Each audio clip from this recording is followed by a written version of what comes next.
what we're going to do with this segment is demonstrate the power of the PiMag water and the PiMag Aquapore water system. So what we're going to do, I've got a glass of tap water which I've gotten from the tap, and we're going to use that, and then I will draw some from the PiMag Aquapore, and we're just going to do a little demonstration of how this really works. So Pat, I want you to come in here, and that's what I want you to do is to stand. I'd like to switch positions with you if I could. Okay. Okay, because I always like to reach across with my right arm, and that's what I want you to do is put your left arm straight out in front of you and just kind of face right here. I'm going to find out your resistance level. That's what I'm looking for, is resistance level. I'm going to press down, you resist up, so you feel that resistance. What I'm going to do is have you just take a little bit of the tap water, take a sip or a drink, whatever you want to have. I know it tastes great. It's good Lakewood City water here. Once you put your hand on, I want to see the impact of that water on your body. No, you're supposed to resist. I'm trying. The resistance level is gone because the body is affected by that water. So what I'm going to do is take the same water, but I put it through the Aquapore system here. Tap water into the top, it's going to go down through here, it's going to come out. That's what we're going to do is give Pat a little sip of the PiMag living water from the Aquapore. It tastes better. Tastes better. Let's see what your body says. Get your hand out, resist. Very good resistance. So if you had a choice of drinking water that made you strong or water that made you weak, which would you pick? Yeah. Yeah, but I like the taste better too. Taste is better, but the body responds. Now, there's a lot of people out there that... By the way, if you have somebody, and this is kind of fun, when they walk in with their own bottled water, then what I do is I test them at the tap, and they see how weak they are. Right. Then I test them with their bottled water, and they're usually either as weak if it's really bad bottled water, or it's been in the plastic too long, or they're moderately weak, maybe not as weak as the tap water, and I mention that to them, and then I do the other test. So I can actually do all three if they happen to walk in with their own bottled water. Yeah, but let's see this. I want to see your energy level again right now. Resist. So the energy's up. Now, I assume you take a bath or a shower. You know, do you take it once a week or more often? Daily. Is what we could do is dump some of this on you, but we won't. We'll give you a little bath of tap water. I want you to put 2 fingers in there, just wiggle around a little bit. So that is a very quick bath in tap water. I want you to put your hand back out and just see what happens to your energy level.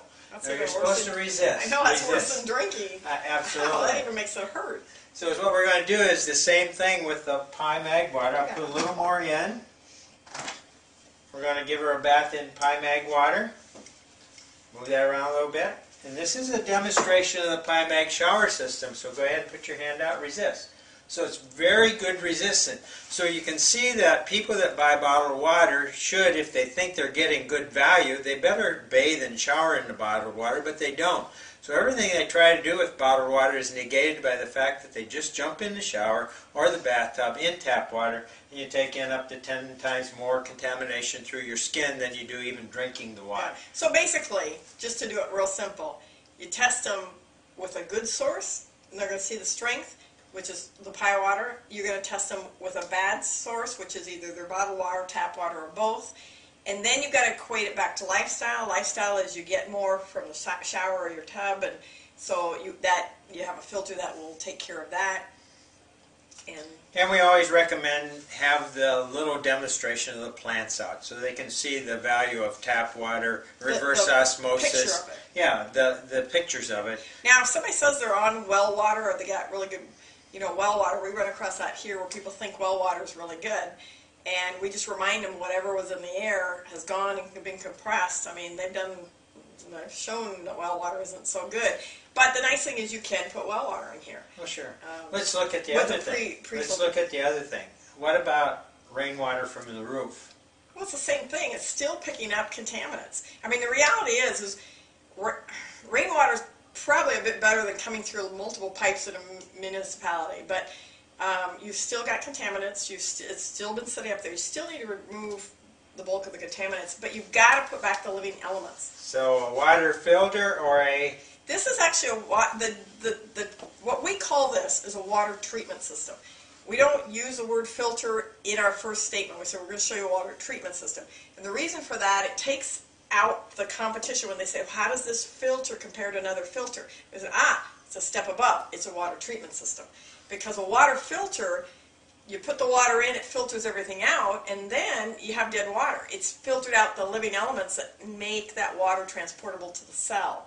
So the moment they start to say, what does it take out compared to this, you go, what does that put back in, so it gets into the hydration. Because I can tell you, I tell people that when they start this water, it's much more efficient, it's much more available, get down into the deeper cell tissue.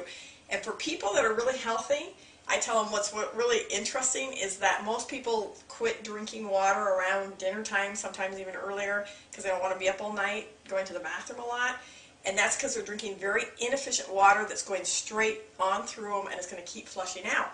Whereas when they switch over to really good water, it'll go into the system, get deep into the cells, and it stays on a more time basis. So when Mac went on the water, he could drink water right before bed, and he didn't have to get up like his 2 or 3 times he used to go to the bathroom, and he could sleep through the night, and people are just amazed at that.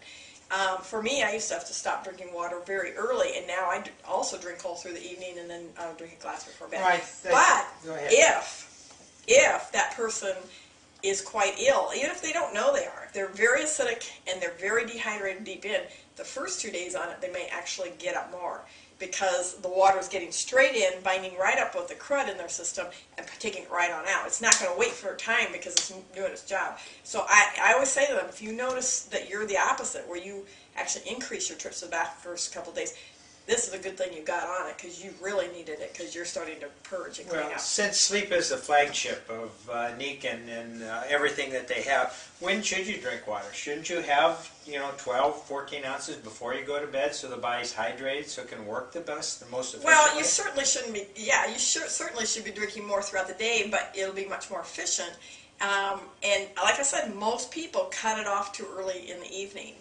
But most people that we interview, after they've been on the water and the body's flushed or cleaned out, they find that they drink right up till bedtime. Well, since we're talking about bedtime, why don't we go to the bedroom and look at the bed system? Okay.